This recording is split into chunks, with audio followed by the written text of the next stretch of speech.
Egunon, formalmente es del año 2020 y la autora, Eva García Sáenz de Urturi,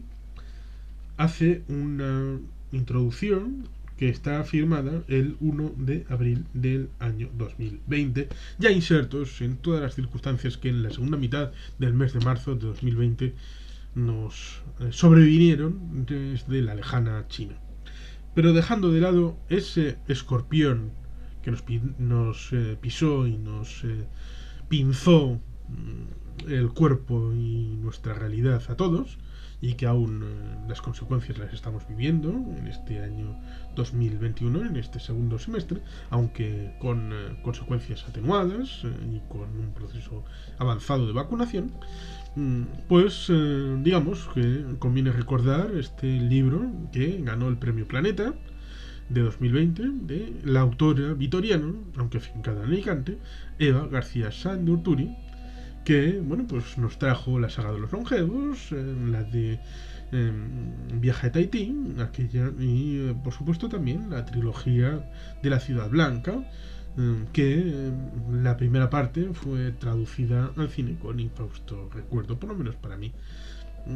Esta es una novela histórica sobre el personaje de Leonor de Aquitania. El título yo no le quitaré eh,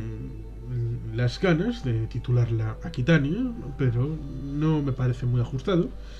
tratándose fundamentalmente del personaje, pero digamos que tiene el derecho. Se presentó al premio como el último día de la guerra. Y bueno, pues digamos que, como digo, fue en este elemento final que viene firmado el 1 de abril de 2020 para el premio Planeta que ganó. La protagonista, Leonor de Aquitania, porque Francia estaba dividida en un tiempo, en el primer término de la mitad del siglo XII, un siglo que posteriormente para los navarros, porque aquí también estuvo vinculado en cierta medida a Navarra, la zona de Gascuña, la zona de Burdeos hacia Bayona, vamos, un territorio en el que se hablaba profusamente el euskera, por supuesto, en aquella época. Digamos que 40 años después del final de la novela, a finales del siglo XII, habrá un laudo arbitral en Londres en el que se tratará de poner y fijar los términos de las fronteras en el Reino de Navarra ante los intentos de el conde de Barcelona y del conde de Castilla de tratar de tomar las tierras de aquel que fue el origen de parte de sus reinos, porque el condado de Castilla se desgajó de Navarra y la corona de Aragón fue tomada por mediación de Petronila,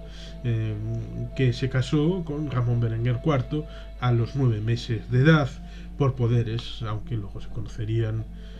cuando ya tenía unos cuantos años, y sería cuando tendrían hijos, según las fuentes, con 9 o con 12 años. Si bien es cierto que la esposa de Mahatma Gandhi en el siglo XX lo fue con 12 años, pero son costumbres de la India y por lo tanto no deberían de ser vinculados a lo que puede haberse desde el siglo XX-XXI respecto a las costumbres bárbaras de casar, aunque sea por poderes, a una niña de 9 meses.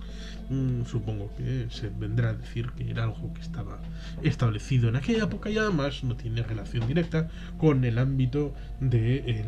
la novela de Aquitania, más allá de que formalmente, históricamente, el premio Planeta se fallaba en Barcelona, donde está la sede del grupo Planeta, y el beneficiario de aquel matrimonio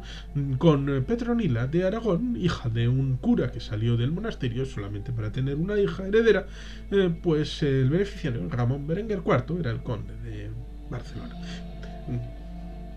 cosas que pasan y que no tienen que ver, pero retrocediendo al ámbito de Leonor de Aquitania, una leona, un auténtico portento de la naturaleza, una mujer con fuerza y con garra que supo administrar a lo largo de su tracto vital, que llegó hasta los 82 años, una competencia con sus congéneres y por defender el ducado de Aquitania frente a los franceses, frente a los castellanos en menor medida y sobre todo y ante todo respecto a la potencia de Inglaterra en un juego de diplomacia y de espejos en las potencias de la época en las que Leonor, la gran figura femenina de la época, trató de hacer prevalecer en beneficio de sus súbditos y de su linaje. Digamos que la novela es un pequeño elemento respecto a todo ese tracto vital porque de haber sido una novela sobre la figura de Leonor en su gran historia habría tenido mucho más elemento que estas 400 páginas que se leen fácil y están bastante bien trazadas. Trata sobre todo el elemento respecto al intercambio entre el momento de la muerte del padre de Leonor, el duque de Aquitania, en Santiago de Compostela, lo cual ahí mete el tema del camino de Santiago como un elemento importante de expiación de los pecados en aquella época medieval, aunque también podría vincular con, bueno, pues porque no, con realidades de novelas escritas en aquella zona, en Galicia y todo aquello, como por ejemplo bueno, Dolores Gedol, ¿no? Hizo la novela que ya de Todo te daré, que también ganó el premio Planeta previamente, si no recuerdo mal, en el 2019. Y bueno, pues María Oruña es gallega y posteriormente ha hecho aquella de los anillos de los obispos de el bosque de los cuatro vientos, lo cual pues hace el triunvirato entre novelistas que me dieron a mi influencia en cierta medida como lector y como escritor. Son García Urturi, María Oruña y Dolores Redondo. Pero tenemos esta historia de Leonor de Aquitania que va desde la muerte del padre, a la que trata de investigar,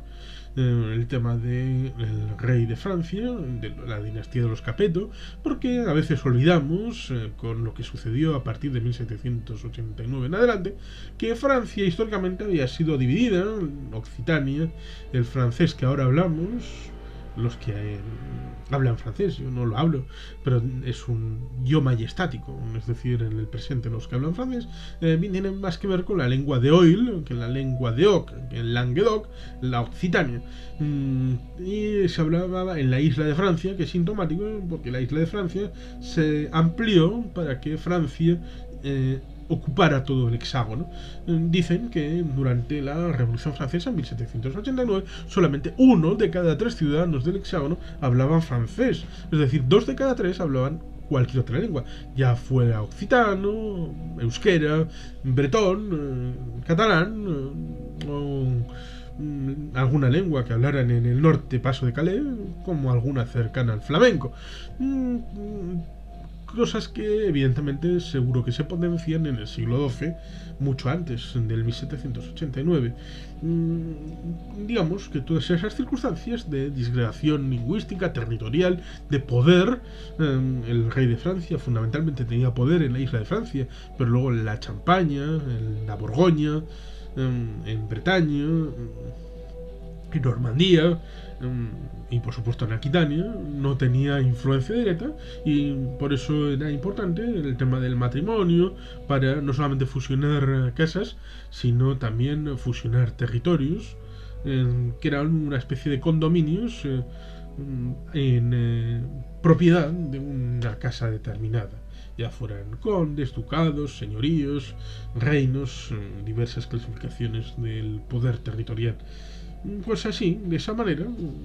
tenemos esa realidad del trasfondo de ese tapiz de lo que pasaba en el siglo XII con sus diferencias y sus dificultades. Por ejemplo, al otro lado del canal inglés, del canal de la Mancha,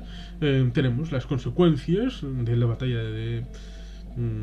Hastings, si no recuerdo mal, de 1066, con la derrota de un rey para ser coronado otro,